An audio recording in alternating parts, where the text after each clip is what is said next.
Film की शुरुआत में हम एक परिवार को देखते हैं जहाँ पर माता पिता के साथ दो बेटे और एक बेटी होती है।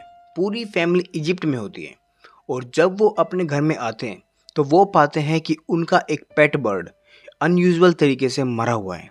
यहाँ पर हस्बैंड वाइफ को ये भी पता चलता है कि उनका घर एक पिरामिड के ऊपर बना हुआ है, जो पिरामिड बहुत पुराना और प्राचीन होता है। यहाँ इन्हें एक ब्लैक कलर का पत्थर भी मिलता है जो एक प्राचीन ताबूत होता है, और जब ये उसे खोलने की कोशिश करते हैं तो उसके अंदर इन्हें एक मम्मी मिलती है जो अचानक जिंदा हो जाती है और आसपास की सभी चीज़ों को कंट्रोल करने लगती है, जिसकी वजह से वो मम्मी हस्बैंड को मार देती है। तभी यहाँ पर सीन शिफ्ट होता है और इजिप्ट के कायरो शहर को दिखाया जाता है। यहाँ पर एक खुशहाल परिवार को दिखाया जाता है जहाँ पर पति का नाम चार्ली होता है और एक प्रेग्नेंट पत्नी होता है जिसका नाम लायरा होता है। उनकी एक बेटी होती है जिसका नाम कैटी होता है और एक बेटा होता है जिसका नाम सेबेस्टियन होता है। एक दिन कैटी अपने घर के गार्डन में खेल रही होती है तो वहाँ पर एक लेडी आती है और वो केटी से बात करने लगती है। ये वही औरत होती है जो फिल्म की शुरुआत में अपने परिवार के साथ थी और जिसका पति उस मम्मी की वजह से मारा गया था। यहाँ पर ये औरत अपने आप को एक जादूगर बताती है जो अक्सर केटी से मिलने के लिए आती है और केटी को चॉकलेट खाने के लिए देती है। जादूगर आज भी केटी को चॉकलेट खाने के लिए देती है। वहीं दूसरी तरफ चार्ली को सेम चॉकलेट के बहुत सारे रैपर्स घर में मिलते हैं, जिसकी वजह से चार्ली को शक होता है। और वहीं जादूगर केटी को एक एप्पल खाने के लिए देती है जिसके अंदर से एक कीड़ा निकलता है और वो केटी के मुंह में घुस जाते हैं। केटी दर्द से चीखती है और चार्ली जब बाहर आता है तो केटी वहां पर नहीं होती। केटी वहां से गायब हो चुकी होती है। चार्ली केटी को ढूंढने की कोशिश करता है मगर तभी रेत का तूफान आ जाता है। अब चार्ली और लायरा पुलिस में कंप्लेंट करते हैं। वहां पर एक सीनियर ऑफिसर को लगता है कि इन दोनों ने ही अपने बेटे को गायब किया होगा। यहाँ पर डालिया नाम की एक डिटेक्टिव भी होती है जिसे चार्ली की बातों पर यकीन होता है, लेकिन यहाँ पर चार्ली और लायरा को पुलिस से कोई खास मदद नहीं मिलती। इसके बाद समय बीतता है और कहानी शिफ्ट होती है 8 साल बाद, जहाँ पर अब परिवार में लायरा की एक और बेटी हो गई है और आज भी इन्हें केटी का कोई पता नहीं मिला था। वहीं परिवार के साथ अब लायरा की मोम भी रहती है। इसके बाद एक अनजान लड़के को दिखाया जाता है जिसके पास एक प्लेन क्रैश होता है और जब वो उस जगह पर जाकर देखता है तो दोनों पायलट मारे जा चुके थे। मगर वहीं पर एक ताबूत भी होता है जो वैसे ही पत्थर से बना होता है जैसा ताबूत कहानी की शुरुआत में दिखाया गया था, जिसकी वजह से जादूगर का पति मारा गया था। अब अथॉरिटी उस ताबूत की जांच करते हैं और उन्हें उसमें से एक बच्चे की मम्मी मिलती है जो ताबूत के खुलते ही जाग जाती है। उस बच्चे के ऊपर जो कपड़ा होता है उस पर एक प्राचीन भाषा में कुछ लिखा होता है जिसका मतलब हमें कहानी में आगे पता चलेगा। अब सबसे डरावनी और शॉकिंग बात यह होती है कि वो बच्ची कोई और नहीं बल्कि केटी होती है जो 8 साल पहले गायब हो गई थी। वही चार्ली के पास फोन आता है, उसे खबर मिलती है कि उसकी बेटी मिल गई है और वो जिंदा है। चार्ली और लायरा बहुत खुश होते हैं और वो अपनी बेटी से मिलने जाते हैं, जहाँ पर केटी के पास जाने से पहले डॉक्टर्स चार्ली और लायरा को बताते हैं कि केटी पहले की तरह नहीं है और आपको उससे मिलने से पहले अपने दिल को मजबूत करना होगा। चार्ली और लायरा इस बात से घबरा जाते हैं। जब चार्ली और लायरा केटी से मिलते हैं तो वो सच में बहुत डरावनी दिख रही होती है, जैसे एक जिंदा मम्मी होती है। दोनों कपल्स अपने आप को हिम्मत देते हैं और डिसाइड करते हैं कि वो केटी को अपने साथ घर लेकर जाएंगे और वहीं पर उसकी देखभाल करेंगे। इसी दौरान डिटेक्टिव डालिया भी केटी के केस के ऊपर काम कर रही होती है और वो कहती है कि वो पता लगाएगी कि केटी के साथ इन 8 सालों में क्या हुआ था। अब केटी और पेरेंट्स घर आ जाते हैं जहाँ पर केटी को देखकर सब शॉक्ड हो जाते हैं। अब लायरा की मोम यानी कि केटी की नानी केटी के पास बैठकर प्रे करने लगती है जिससे उन्हें लगता है कि केटी ठीक हो जाएगी। मगर प्रेयर सुनने के बाद केटी का चेहरा अपनी ग्रैनी की तरफ घूमता है और वो अपना सर ग्रैनी के मुंह पर मार देती है, जिसकी वजह से नानी लहूलुहान हो जाती है। इसी रात केटी पूरे घर में एक आत्मा की तरह घूमती रहती है, जैसे एक पोजेस्ड इंसान होता है। लायरा और चार्ली को जब केटी मिलती है तो वो देखते हैं कि केटी एक जिंदा बिच्छू को खा रही होती है। इसके बाद हम देखते हैं कि चार्ली को कुछ तस्वीरें मिलती है जो उसे डायला ने भेजी होती हैं। इन तस्वीरों में डालिया ने एक कपड़ा भेजा होता है जिस पर मिस्र की भाषा लिखी हुई थी, जिस कपड़े में केटी भी लिपटी हुई थी। चार्ली इस लैंग्वेज को स्टडी करने की कोशिश करता है और अगले दिन लरीसा अपनी बेटी को साफ करती है और जब वो केटी के नाखून काट रही होती है तो उसकी पूरी स्किन निकल आती है, जिसकी वजह से केटी डरावने तरीके से चिल्लाने लगती है और यहाँ पर लरीसा पूरी तरह से टूट जाती है अपनी बेटी की ऐसी हालत देखकर। इसी दौरान लरीसा केटी से बात करने की भी कोशिश करती है और केटी व्हील चेयर से गिर जाती है। चार्ली को केटी की चेयर पर वही स्किन का टुकड़ा मिलता है जो अभी अभी नाखून काटने के समय उसके शरीर से निकला था। चार्ली देखता है कि उस स्किन के ऊपर भी एक तरह की लैंग्वेज लिखी हुई है जैसा उस कपड़े पर लिखा था जिसमें केटी लिपटी हुई मिली थी।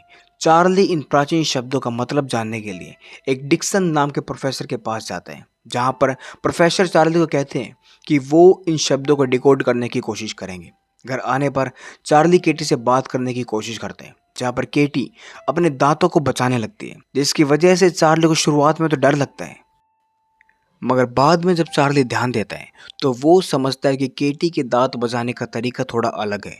ये एक पैटर्न में है और चार्ली कोशिश करने पर पता लगा लेता है कि केटी किसी लायला नाम को दोहरा रही है।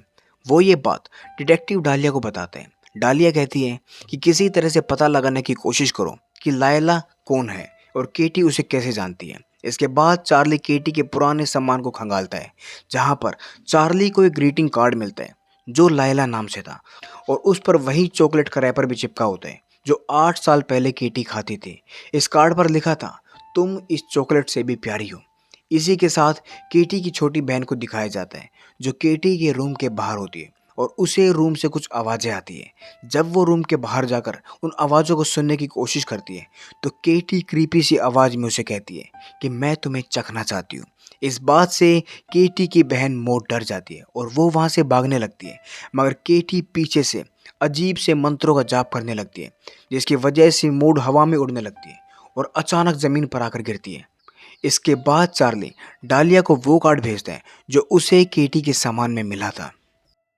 उस कार्ड की स्टैम्प से डालिया पता लगा लेती है कि वो इजिप्ट के किसी शहर से पोस्ट किया गया था। इसके बाद चार्ली उसी प्रोफेसर से मिलता है जिस प्रोफेसर को चार्ली ने वो लैंग्वेज डिकोड करने के लिए कहा था। यहाँ पर प्रोफेसर बताते हैं कि ये लैंग्वेज करीब 300 बीसी तक पुरानी हो सकती है जिसमें एक शब्द नेस्मेरानियन का बार बार इस्तेमाल हो रहा है। चार्ली पूछता है नेस्मेरानियन का मतलब क्या है। प्रोफेसर एक रिकॉर्डिंग सुनाते हैं जिसमें बताया गया था कि नेस्मेरानियन एक डीमन है जो इंसानों में एक आत्मा की तरह रहता है जो परिवार की आपस में लड़ाई करवाता है। यहाँ तक कि नेस्मेरानियन एक पिता को अपने बच्चों को जिंदा दफन करवा सकता है और नेस्मेरानियन एक इंसान से दूसरे इंसान में भी जा सकता है। इसके बाद अचानक उस डीमन के केस आने बंद हो जाते हैं जिससे लोगों का मानना था कि उसे किसी शक्तिशाली चीज में कैद कर दिया गया है। यहाँ पर चार्ली को लगता है कि केटी के अंदर भी नेस्मेरानियन है। दूसरी तरफ डालिया उस लोकेशन पर जाती है जहां 8 साल पहले केटी के लिए लेटर पोस्ट हुआ था और ये वही जगह होती है जहां पर कहानी की शुरुआत में उस परिवार को दिखाया गया था जिसके घर के अंदर काला पिरामिड था। यहाँ की हालत देखकर डालिया समझ जाती है कि यहाँ पर ज़रूर कोई ना कोई डीमनिक रिचुअल की गई है और हो सकता है कि ये रिचुअल केटी पर ही की गई हो। तभी वहाँ पर वही जादूगर लेडी आती है जिसने केटी को चॉकलेट देकर 8 साल पहले किडनैप किया था और वो डालिया पर हमला कर देती है, मगर डालिया उस पर गोली चला देती है और उसे मार देती है। वहीं एक और लड़की भी होती है जो डालिया को देखकर भागने लगती है। डालिया उसका पीछा करती है तो वो लड़की ज़मीन को खोदकर एक बॉक्स निकालती है। उस बॉक्स में एक टेप होती है जिस पर केटी का नाम लिखा होता है। डालिया लड़की और टेप दोनों को हिरासत में ले लेती है और पूछताछ से डालिया को पता चलता है इस लड़की का नाम लायला है और ये उसी जादूगर की बेटी है जो केटी की दोस्त भी थी। लायला यहाँ पर बताती है कि वो उस ब्लैक पत्थर को पिरामिड को शिफ्ट कर रहे थे, मगर प्लेन क्रैश हो गया और इसके दौरान उसके दोनों भाई भी मारे गए उस प्लेन क्रैश में। यानी कि जो प्लेन क्रैश हुआ था जहाँ पर वो छोटा लड़का अपनी साइकिल ठीक कर रहा था, ये वही प्लेन था और ये वही परिवार है जिसको हमने कहानी की शुरुआत में देखा था। अब यहाँ से सारे सबूत लेकर डालिया चार्ली के पास जाने लगती है। दूसरी तरफ केटी की छोटी बहन पोजेस्ड हो जाती है और वो स्कूल में टीचर को गंदे इशारे करने लगती है जिसकी वजह से चार्ली उसे घर ले आता है। वहीं दूसरी तरफ केटी अपनी ग्रैनी पर हमला कर देती है जो केटी के लिए प्रे कर रही होती है। केटी ग्रैनी का क्रॉस उसी के गर्दन में लपेटकर उसका गला घोट देती है और उसे खिड़की से बाहर फेंक देती है और उनकी बॉडी चार्ली की गाड़ी पर आकर गिरती है। सब लोग डर जाते हैं, मगर मोड केटी की बहन खिलखिलाकर हंसने लगती है।